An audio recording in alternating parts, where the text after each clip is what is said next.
Hello student, आज मैं आप लोगों के साथ गैर व्यापारिक संस्था जो होती है उसमें जो आर्थिक चिट्ठा बनाया जाता है यानी जो बैलेंस शीट बनाया जाता है उसको आज मैं आप लोगों के साथ डिस्कस करूँगी।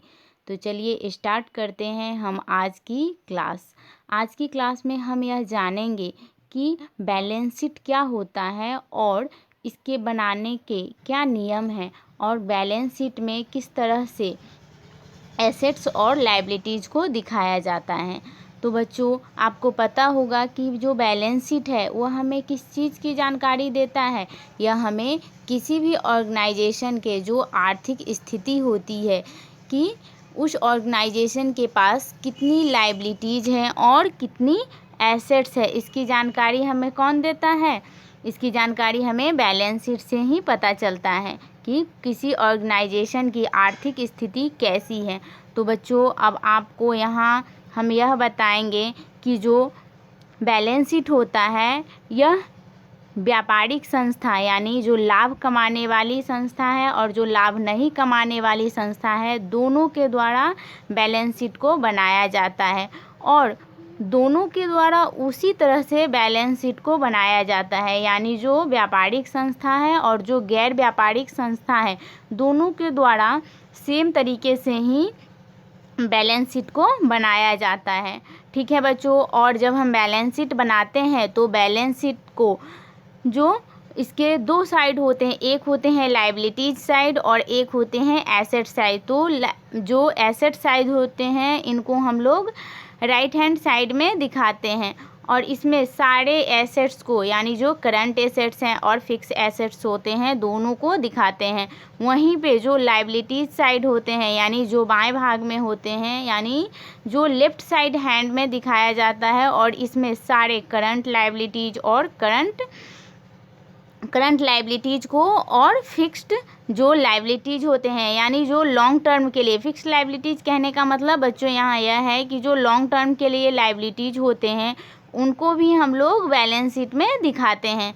बच्चों, अब आप यहाँ ध्यान दीजिएगा कि गैर व्यापारिक संस्था जो होती है वह बैलेंस शीट को किस तरह से बनाती है। तो बच्चों, आपको पता होगा कि जो गैर व्यापारिक संस्था है वह अपने पास रिसिप्ट एंड पेमेंट अकाउंट को रखती है। तो देखिए बच्चों, आपकी बुक में क्या दे रखा है कि प्राप्ति एवं भुगतान खाता यानी रिसिप्ट एंड पेमेंट अकाउंट की जो प्राप्तियां होती है जिनको हम लोग डेबिट साइड में लिखते हैं, उसमें जितनी भी पूंजीगत आय होती है जैसे कि विशेष दान, आजीवन सदस्यता शुल्क यानी जो सब्सक्रिप्शन का अमाउंट होता है, मेंबरशिप फ़ी होता है, लैक्सी होता है इत्यादि को बैलेंस शीट के किस भाग में दिखाया जाता है, लायबिलिटीज साइड में दिखाया जाता है। ठीक है बच्चों, वहीं पे जो इसके कैपिटल फंड का अमाउंट होता है बच्चों, अब यहाँ आप लोग ध्यान दीजिएगा बच्चों। अब देखिए यहाँ जो उसमें कैपिटल फंड होता है उसमें क्या करते हैं हम लोग इसको जोड़ देते हैं।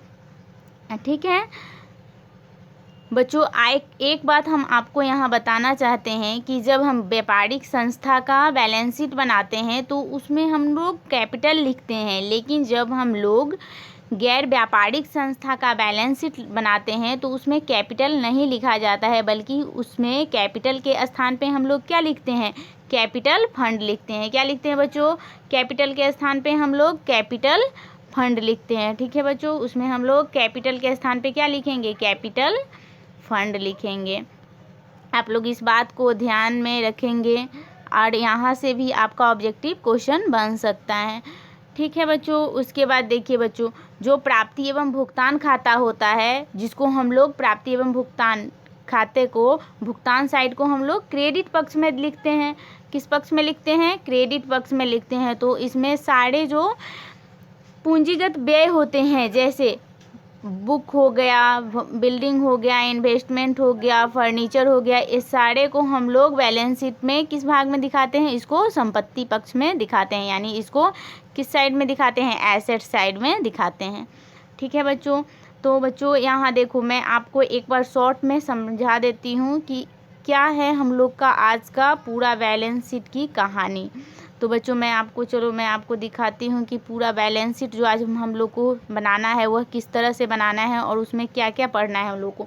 तो बच्चों जो हमारा गैर व्यापारिक संस्थान होता है वह संस्थान के द्वारा जो आर्थिक चिट्ठा बनाया जाता है यानी जो बैलेंस शीट बनाया जाता है वह उसी प्रकार से बनाया जाता है जिस प्रकार से व्यापारिक संस्थान के द्वारा बनाया जाता है। और बैलेंस शीट जब हम बनाते हैं तो संपत्ति को यानी एसेट्स को दाहिने भाग में दिखाते हैं और लायबिलिटीज़ को बाएं भाग में दिखाते हैं। और जब हमें क्वेश्चन में रिसिप्ट एंड पेमेंट अकाउंट दिया हुआ हो और उससे मुझे बोला जाए, अगर उससे हम लोगों को बोला जाए कि आप लोग को बैलेंस शीट बनाना है, तो हम लोग क्या करेंगे, जितनी भी पूंजीगत आय है इसको हम लोग बैलेंस शीट में लायबिलिटीज साइड में दिखाएंगे। किस साइड में दिखाएंगे, लायबिलिटीज साइड में दिखाएंगे। ठीक है बच्चों, क्यों दिखाएंगे लायबिलिटीज साइड में, क्योंकि हमें रिसिप्ट एंड पेमेंट अकाउंट में जितनी भी पूंजीगत आय दी हुई है वो एक ऑर्गेनाइजेशन के लिए क्या होती है, लायबिलिटीज होती है। अब देखिए बच्चों यहाँ हम बताते हैं कि जैसे हमें सब्सक्रिप्शन, तो सब्सक्रिप्शन जब हमें दान में मिलता है यानी जो दान है वो हमारे लिए क्या है, हमारे ऑर्गेनाइजेशन के लिए एक तरह का लायबिलिटी ही तो है। वहीं पे अगर मेंबरशिप फ़ी है तो अगर कोई व्यक्ति मेंबरशिप फीस की राशि को चुकाता है तो वह भी किसी ऑर्गेनाइजेशन के लिए लायबिलिटी है। लेगेसी भी क्या है, किसी ऑर्गेनाइजेशन के लिए लायबिलिटी है। वहीं पे बच्चों अब हम इसको आगे देखेंगे कि आगे इसका क्या कहना है जो आप लोग के बुक में दे रखा है। ठीक है बच्चों, तो यहाँ आप लोग देखिए जो उसी प्रकार जब हम रिसिप्ट एंड पेमेंट अकाउंट के जो पेमेंट साइड में जितने भी हम लोग पूंजीगत व्यय लिखते हैं तो यह हमारी संस्था के लिए क्या है, एक तरह का एसेट्स है। तो हम लोग इसको बैलेंस शीट में एसेट साइड में दिखाते हैं। अब देखिए बच्चों यहाँ इसको एसेट साइड में हम लोग क्यों दिखाते हैं, कैसे हमारे पूंजीगत व्यय एक तरह से हमारे लिए एसेट्स कैसे हो गए। तो चलिए मैं आप लोग को यह बताती हूँ कि एसेट्स जो हमारे जितने भी कैपिटल नेचर के एक्सपेंस होते हैं वो हमारे लिए एसेट्स कैसे होते हैं। तो देखिए बच्चों जैसे अगर हम पुस्तक खरीदते हैं, जब हम बुक को खरीदते हैं तो उसके बदले क्या चुकाते हैं, पैसा चुकाते हैं। तो एक तरह से हम बुक को पाने के लिए क्या खर्च किए, पैसा खर्च किए, लेकिन बुक क्या है हमारे लिए एक तरह का एसेट्स है। उसी तरह से जब हम भवन को बनाते हैं तो भवन बनाने में खर्च होता है, तो एक तरह से यह पूंजीगत एक्सपेंस है, लेकिन साथ ही यह भवन क्या है हमारे लिए एसेट्स है। विनियोग भी उसी तरह क्या है हमारे लिए एसेट्स है। फर्नीचर भी क्या है, एसेट्स है। तो बच्चों ये सारे जितने भी पूंजीगत व्यय होते हैं यानी जो कैपिटल नेचर के एक्सपेंस होते हैं वह एक तरह से हमारे लिए एसेट्स होते हैं। तो इसको हम लोग बैलेंस शीट के किस भाग में दिखाते हैं, एसेट साइड में दिखाते हैं। ठीक है बच्चों, अब आप यहाँ तक समझ गए होंगे। अब देखिए बच्चों अगर आप लोग के प्रश्न में रिसिप्ट एंड पेमेंट अकाउंट दिया हुआ है और उसके साथ ही कुछ एडिशनल इन्फॉर्मेशन भी दिया हुआ है तो उसका क्या करेंगे हम लोग, जब बैलेंस शीट बनाएंगे तो उसका एडजस्टमेंट हम लोग को करना पड़ता है। जैसे देखो बच्चों यहाँ पे जैसे अगर कुछ सूचनाएं दी हुई हो यानी कुछ इन्फॉर्मेशन हम लोगों के पास हो और उसको चिट्ठे में दिखाना हो यानी उसको बैलेंस शीट में दिखाना हो, तो उसको हम लोग उचित तरीके से उसका क्या करेंगे, एडजस्टमेंट करेंगे और उसको क्या है एक उचित भाग में उसको दिखाएंगे। ठीक है बच्चों, तो देखते हैं कि हमारे सामने कौन कौन से वैसे एडजस्टमेंट है जो दिया हुआ है तो हम लोगों को दिखाना पड़ता है। अब देखिए बच्चों अगर आप लोगों के प्रश्न में दिया हुआ होगा कि आउटस्टैंडिंग सब्सक्रिप्शन, तो बच्चों आउटस्टैंडिंग सब्सक्रिप्शन अगर एडिशनल इन्फॉर्मेशन के रूप में दिया हुआ हो, साथ ही आउटस्टैंडिंग एक्सपेंस दिया हुआ हो एडिशनल इन्फॉर्मेशन के रूप में, साथ ही अगर आप लोग के जिस ईयर में आप लोग बैलेंस शीट को बना रहे हैं तो उसमें अगले वर्ष के यानी एडवांस में कोई व्यक्ति चंदा दे देता है और उस ऑर्गेनाइजेशन को चंदा क्या होती है, प्राप्त हो जाती है, यानी अगले वर्ष के लिए भी उसको चंदा मिल जाता है, तो यह भी एडिशनल इन्फॉर्मेशन है। डेप्रिसिएशन भी क्या है, एडिशनल इन्फॉर्मेशन है। साथ ही जो सब्सक्रिप्शन है, एंट्रेंस फ़ी है, मेंबरशिप फ़ी है, अब ये सब जितनी भी सूचनाएं दी हुई है ये सब एडिशनल इन्फॉर्मेशन के रूप में अगर क्वेश्चन में दी हुई हो और साथ ही अदर एसेट्स भी दिया हुआ हो तो हम लोग इसको बैलेंस शीट में किस तरह से दिखाएंगे। तो देखिए बच्चों, अगर हमें बैलेंस शीट में इसको दिखाना हो तो हम लोग क्या करेंगे, अगर आउटस्टैंडिंग सब्सक्रिप्शन का अमाउंट दिया हुआ हो तो इसको हम लोग किस साइड में दिखाएंगे बैलेंस शीट के, इसको हम लोग एसेट साइड में दिखाएंगे। अब बच्चों देखिए, यहाँ पे जो आउटस्टैंडिंग सब्सक्रिप्शन है यह किसी भी ऑर्गेनाइजेशन के लिए क्या है, एसेट्स है। यानी यह वैसी सब्सक्रिप्शन की राशि है जो कि एक ऑर्गेनाइजेशन को मिलने वाली है, मतलब किसी के यहाँ बकाया है, तो वह एक ऑर्गेनाइजेशन के रूप में सोच के देखिए, वह क्या है, एक ऑर्गेनाइजेशन के लिए क्या है, एक एसेट्स है, क्योंकि वह मिलने वाली है तो वह क्या हुआ, एक एसेट्स हुआ। साथ ही अब देखिए बच्चों, अब यहाँ देखिए जो अदर यानी जो आउटस्टैंडिंग एक्सपेंस है, ठीक है बच्चों, इसको हम लोग अदर व्यय को क्या कहते हैं, आउटस्टैंडिंग एक्सपेंस। अब जो आउटस्टैंडिंग एक्सपेंस का अमाउंट है यह किसी भी ऑर्गेनाइजेशन के लिए क्या है, लायबिलिटी है।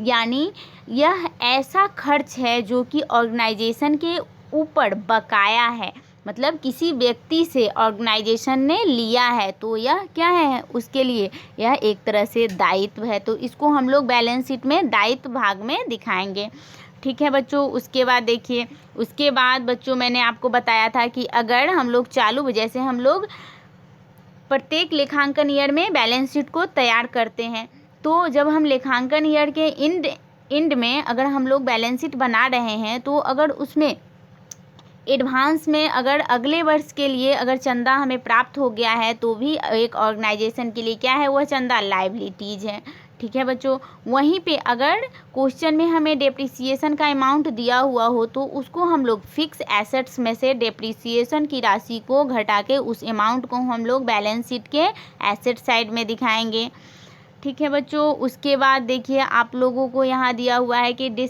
सब्सक्रिप्शन का अमाउंट, इंट्रेंस फी, ये सारे जितने भी दिए हुए हैं ये सब को हम लोग किस भाग में दिखाएंगे, दायित्व के रूप में दिखाएंगे, क्योंकि सब्सक्रिप्शन क्या होता है, एक ऑर्गेनाइजेशन के लिए लायबिलिटी ही तो है। वहीं पे जो इंट्रेंस फी है वह भी एक ऑर्गेनाइजेशन के लिए क्या है, लायबिलिटीज़ हैं, ठीक है। उसके बाद हम देखेंगे आगे क्या है आप लोग के बुक में। उसके बाद देखिए बच्चों, अगर अदर एसेट्स के रूप में कुछ चीज़ दिया हुआ हो तो इसको हम लोग एसेट साइड में दिखाएंगे। जैसे देखिए बच्चों, अगर कोई वस्तु यानी कोई संपत्ति, यहाँ पे गलत है बच्चों, ठीक है, टाइपिंग एरर है, तो अगर कोई संपत्ति बेच दी गई हो, यहाँ पे क्या होगा बच्चों, यहाँ संपत्ति लिखा हुआ है यानी एसेट्स यहाँ लिखा हुआ था, ठीक है। अगर कोई संपत्ति बेच दी गई हो तो बेची गई संपत्ति का पुस्तक मूल्य संबंधित संपत्ति में से क्या करते हैं, हम लोग घटा देते हैं, ठीक है बच्चों। अगर कोई संपत्ति बेच दी गई हो, यानी जब हम किसी संपत्ति को बेच देते हैं तो जो बेची गई जो संपत्ति होती है उस संपत्ति का जो पुस्तक मूल्य होता है, यानी जो उस संपत्ति का बुक वैल्यू होता है, तो उसके संबंधित संपत्ति में से हम लोग क्या करते हैं, उसको माइनस कर देंगे, ठीक है, यहाँ पे घटा देते हैं, ठीक है। उसके बाद देखिए बच्चों, यहाँ क्या है, दायित्व पक्ष में पूंजी कोष को लिखा जाता है। बच्चों मैंने आपको बताया था कि जो गैर व्यापारिक संस्था है वह अपने पास क्या बनाती है, कैपिटल फंड लिखती है। अब जो व्यापारिक संस्था है वह लायबिलिटी साइड में क्या दिखाती है, बैलेंस शीट में कैपिटल को लिखती है, लेकिन जो गैर व्यापारिक संस्था है वो क्या लिखती है, वह कैपिटल फंड लिखती है, ठीक है बच्चों। यह कैपिटल के स्थान पे क्या लिखती है, कैपिटल फंड लिखती है, और कैपिटल फंड में जो सरप्लस होता है उसको क्या करते हैं, हम लोग जोड़ देते हैं, और वहीं जो एक्सपेंस की राशि दी हुई हो, यानी excess of the income over expenditure, जो कि सरप्लस की राशि है, इसको हम लोग जोड़ देते हैं, और साथ ही जो डेफिसिट आता है, ठीक है बच्चों, तो इसको हम लोग क्या करते हैं, घटा देते हैं, ठीक है। उसके बाद देखिए बच्चों, आप लोग को क्या है, अब देखिए बच्चों, आप लोग को calculation of the capital fund. अब बच्चों देखिए, अगर आपके प्रश्न में बोला जाए कि कैपिटल फंड का अमाउंट नहीं दिया गया है और आप लोग को उसको कैलकुलेट करके बताना है, तो हम लोग किस तरह से बताएंगे, ठीक है। उसके बाद देखिए, आप लोग को क्या पढ़ना है, जैसे अगर गैर व्यापारिक संस्था है तो वह अपने पास क्या रखती है, कैपिटल फंड को रखती है, यानी जो वह बैलेंस शीट में दिखाती है वह कैपिटल को नहीं, उसके बदले में कैपिटल फंड को लिखती है। तो देखिए बच्चों, यहाँ क्या है कि जो गैर लाभार्जन करने वाली संस्था है वह चिट्ठे के दायित्व पक्ष में पूंजी के बदले यानी कैपिटल के बदले कैपिटल फंड को लिखती है। यदि प्रश्न में पूंजी कोष यानी कैपिटल फंड दिया हुआ हो तो उसे चिट्ठे के किस भाग में हम लोग दिखाएंगे? उसे चिट्ठे के हम लोग दायित्व भाग में दिखाएंगे। उसमें चालू, देखिए बच्चों, उसमें चालू वर्ष के सरप्लस को क्या करते हैं? कैपिटल फंड में जो चालू वर्ष के सरप्लस है उसको जोड़ देंगे और अगर डेफिसिट है तो उसको घटा देंगे। वहीं पे पूंजी कोष ज्ञात करने के लिए वही विधि हम लोग गैर व्यापारिक संस्थान में भी अपनाते हैं, जिस तरह की हम लोग व्यापारिक संस्थान में कैपिटल का अमाउंट निकालने की विधि को अपनाते हैं। ठीक है बच्चों, और सभी ज्ञात, जितनी भी हम लोग को ज्ञात संपत्ति होती है और दायित्व होते हैं, इसको हम लोग को बैलेंस शीट में दिखाना होता है। यानी जितनी भी हमारी लायबिलिटीज़ हैं और जितने भी हमारे एसेट्स हैं, इसको हम लोग लायबिलिटीज साइड में दिखाते हैं। और इस प्रकार से जितने भी अदत्त चंदे हैं यानी आउटस्टैंडिंग जो सब्सक्रिप्शन की राशि है, इसको हम लोग किस भाग में दिखाते हैं? बैलेंस शीट के एसेट साइड में दिखाते हैं। ठीक है बच्चों, अब देखिए यहाँ पे क्या है कि अगर आउटस्टैंडिंग सैलरी है तो यह क्या है हमारे लिए? आउटस्टैंडिंग सब्सक्रिप्शन है। बच्चों यहाँ आप लोग ध्यान दीजिएगा कि अगर आउटस्टैंडिंग सब्सक्रिप्शन का अमाउंट है तो ये तो ऑर्गेनाइजेशन के लिए क्या है? एक एसेट्स है। लेकिन वहीं पे अगर आउटस्टैंडिंग सैलरी है तो यह एक संस्थान के लिए क्या है? एक संस्था के लिए, एक ऑर्गेनाइजेशन के लिए क्या है? लायबिलिटीज है। यानी किसी व्यक्ति का जो सैलरी है वह ऑर्गेनाइजेशन के ऊपर बकाया है, यानी ऑर्गेनाइजेशन को उस व्यक्ति को देना है क्या? सैलरी। तो सैलरी क्या होगा? एक तरह की लायबिलिटीज है ऑर्गेनाइजेशन के लिए, एक तरह की लायबिलिटीज है आउटस्टैंडिंग सैलरी। और वहीं पे आउटस्टैंडिंग सब्सक्रिप्शन जो कि एक ऑर्गेनाइजेशन के लिए क्या है? एक ऑर्गेनाइजेशन के लिए एसेट्स है। ठीक है बच्चों, अब दोनों पक्षों का जब बच्चों हम बैलेंस शीट को बनाएंगे तो दोनों पक्षों के जो टोटल होगा उसको जोड़ लेंगे और जिस पक्ष के यदि एसेट साइड का अधिक आया और लायबिलिटी साइड का कम आया तो जो ये अंतर की राशि होगी, यही राशि को हम क्या कहेंगे? यही राशि हमारी क्या कहलाती है? पूंजी कोष कहलाती है। यानी यही राशि हमारी क्या कहलाएगी? कैपिटल फंड कहलाएगी। ठीक है बच्चों, तो हम इस तरह से कैपिटल फंड का गणना करते हैं। चलिए बच्चों, मैं आपको एक क्वेश्चन भी बताऊंगी जिसमें मैं आप लोगों को बताऊंगी कि कैपिटल फंड का अमाउंट हम लोग किस तरह से निकालते हैं। ठीक है, तो देखिए हम लोग किस तरह से बनाते हैं। यहाँ पे मैंने आप लोग के लिए एक क्वेश्चन लिया है जिसमें मैंने लिखा है आप लोग के लिए। देखिए बच्चों, यहाँ पे क्या है कि calculation of the capital fund, यानी कैलकुलेशन करना है, यानी कैलकुलेट आप लोगों को करना है कैपिटल फंड का अमाउंट। तो देखिए बच्चों, यहाँ क्या है कि on the 1 April 2007 assets of the Ruby club whereas एज फॉलोज, यानी रूबी की क्लब की, यानी जो एक लड़की है रूबी, उसकी क्लब की जो एसेट्स को दिया गया है और साथ ही उसकी लायबिलिटीज भी दी गई है। लेकिन इसमें जो इस क्वेश्चन में जो दिया हुआ है इसमें कैपिटल फंड का अमाउंट नहीं दिया गया है। तो बच्चों हम इसमें कैपिटल फंड की राशि को क्या करने वाले हैं? कैलकुलेट करने वाले हैं। तो देखिए बच्चों, यहाँ क्या दिया गया है? लैंड एंड बिल्डिंग है 2 लाख रुपया है, फर्नीचर है 25,000 है, वहीं पे कैश इन हैंड है 15,000 है, और यहाँ पे जो सब्सक्रिप्शन है आउटस्टैंडिंग सब्सक्रिप्शन है ये क्या है? 30,000 रुपया है। अब देखिए बच्चों, यहाँ क्या है? बैंक ओवरड्राफ्ट की राशि हमें पता है, बैंक ओवरड्राफ्ट कितना है? 20,000 है। आउटस्टैंडिंग सैलरी कितना है? 5,000 रुपया है। तो देखिए बच्चों, इसमें हमारे कौन से एसेट्स हैं और कौन से लायबिलिटीज़ हैं? तो बच्चों आपको पता होगा कि जो लैंड एंड बिल्डिंग है वह क्या है? हमारे लिए एसेट्स होती है। तो हम लोग इसको बैलेंस शीट के एसेट साइड में दिखाएंगे। फर्नीचर क्या है? एक ऑर्गेनाइजेशन के लिए एसेट्स है, इसको हम लोग एसेट साइड में दिखाएंगे। वहीं पे जो कैश इन हैंड है यह भी एसेट्स है, और किस तरह का ये एसेट्स है? एक करेंट एसेट्स है। और जो लैंड एंड फर्नीचर है एक किस तरह का एसेट्स है? एक तरह का फिक्स एसेट्स है। ठीक है बच्चों, उसके बाद यहाँ देखिए जो हमारा आउटस्टैंडिंग सब्सक्रिप्शन है ये भी ऑर्गेनाइजेशन के लिए क्या है? एसेट्स है। मैंने अभी आपको बताया है कि जो आउटस्टैंडिंग सब्सक्रिप्शन की राशि होती है वह किसी संस्था के लिए क्या है? किसी भी ऑर्गेनाइजेशन के लिए एसेट्स होती है। वहीं पे अब देखिए बच्चों यहाँ क्या दिया गया है कि बैंक ओवरड्राफ्ट का अमाउंट दिया गया है। तो ये क्या है, किसी संस्था के लिए लायबिलिटी है बैंक ओवरड्राफ्ट की राशि। मैंने आपको बताया था कि बैंक ओवरड्राफ्ट क्या होता है, ठीक है। उसके बाद आउटस्टैंडिंग सैलरी। बच्चों अगर आपको इस वीडियो को समझने में दिक्कत आती है तो आप हमारे चैनल पे जाएं और इसके जो पहले का पार्ट, पिछला पार्ट मैंने आप लोगों के साथ डिस्कस किया था, उसे आप लोग ज़रूर देखें, तो आप लोग को यह पार्ट भी अच्छे से समझ में आएगा, ठीक है बच्चों। उसी तरह जब हम आउटस्टैंडिंग सैलरी को लेते हैं तो आउटस्टैंडिंग सैलरी क्या है, आउटस्टैंडिंग सैलरी किसी भी ऑर्गेनाइजेशन के लिए क्या है, एक तरह का लायबिलिटीज है। चलिए बच्चों अब हम इस क्वेश्चन को सोल्व करते हैं और बनाते हैं कि किस तरह से हम बनाएंगे इसको। तो देखिए बच्चों बैलेंस शीट हम लोग इस तरह से बनाते हैं। बैलेंस शीट में देखिए balance sheet of Ruby club, हम लोग डेट डालेंगे, उसके बाद हम लोग इस साइड में क्या लिखेंगे, लायबिलिटीज़ को दिखाते हैं, और इस साइड में हम लोग एसेट्स को लिखते हैं, और साथ ही जो लायबिलिटीज़ है उसके अमाउंट को हम लोग किस में लिखते हैं, इस कॉलम में लिखते हैं, और जो एसेट्स है इसको इस साइड में लिखते हैं, ठीक है बच्चों। अब यहाँ देखिए, अब हम लोग देखिए एसेट साइड में किस चीज़ को लिखेंगे, एसेट साइड में हम लोग लिखेंगे सबसे ऊपर कैश इन हैंड को, जो कि 15,000 रुपया हमारा क्वेश्चन में था। सब्सक्रिप्शन का अमाउंट 30,000 रुपया था, उसको भी दिखाएंगे। फर्नीचर का अमाउंट कितना है, 25,000 रुपया है, इसको भी हम लोग इसमें दिखाएंगे। और वहीं पे जो हमारा बिल्डिंग है इसको भी हम लोग कितना दिखाएंगे, 2 लाख रुपया का बिल्डिंग भी है, तो बिल्डिंग भी हम लोग दिखाएंगे, लैंड एंड बिल्डिंग है।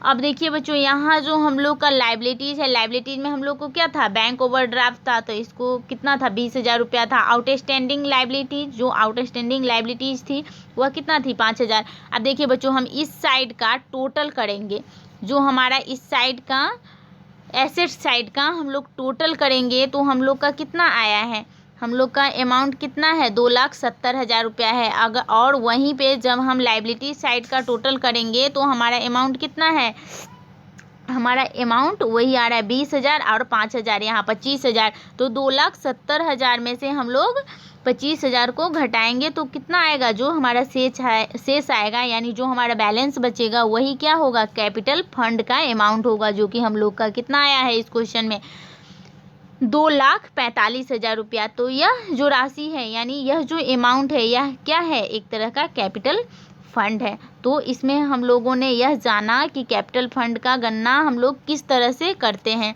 आई होप बच्चों आपको यह वीडियो अच्छे से समझ में आया होगा, और इसमें मैंने जितना भी आप लोगों के साथ डिस्कस किया है वो आप लोग अच्छे से समझे होंगे। तो अब हम मिलेंगे इसके नेक्स्ट पार्ट में, तब तक आप लोग अपने बुक के जितने भी जो नॉट फॉर प्रॉफिट ऑर्गेनाइजेशन के क्वेश्चन है उसको सोल्व करें। अगर आपको कहीं भी दिक्कत आती है तो आप कमेंट सेक्शन में अपनी प्रॉब्लम को बता सकते हैं, जिसको मैं सोल्व करने की पूरी कोशिश करूँगी, ठीक है बच्चों। तो हम मिलेंगे अब नेक्स्ट वीडियो में, तब तक थैंक यू वेरी मच।